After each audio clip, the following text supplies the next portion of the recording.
Hello ನಮಸ್ಕಾರ, ನೀವು ನೋಡ್ತಾ ಇದ್ದೀರಾ ನ್ಯೂಸ್ ಫಸ್ಟ್. ನಾನು ರಕ್ಷತ್ ಶೆಟ್ಟಿ. ಈಗ ಹೆಡ್ಲೈನ್ಸ್.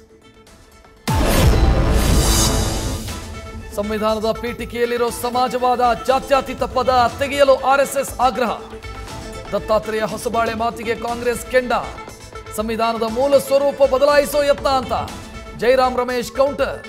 ಪ್ರಧಾನಿ ಮೋದಿ ಅಭಿಪ್ರಾಯ ಏನು ಅಂತ ಸಿಎಂ ಪ್ರಶ್ನೆ.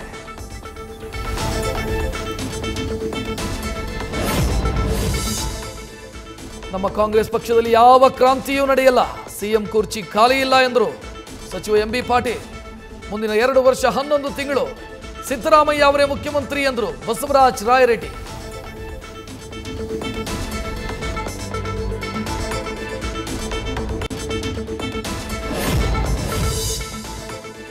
ಸ್ವಂತ ಅಳಿಯನ ಜೊತೆ ಅತ್ತೆಗೆ ಪ್ರೀತಿ, ಹಣ ಆಭರಣ ಕದ್ದು 25 ವರ್ಷದ ಅಳಿಯನ ಜೊತೆ 55 ವರ್ಷದ ಅತ್ತೆ ಪರಾರಿ. ದಾವಣಗೆರೆಯ ಚನ್ನಗಿರಿ ಪೊಲೀಸ್ ಠಾಣೆಯಲ್ಲಿ ಪ್ರಕರಣ ದಾಖಲು.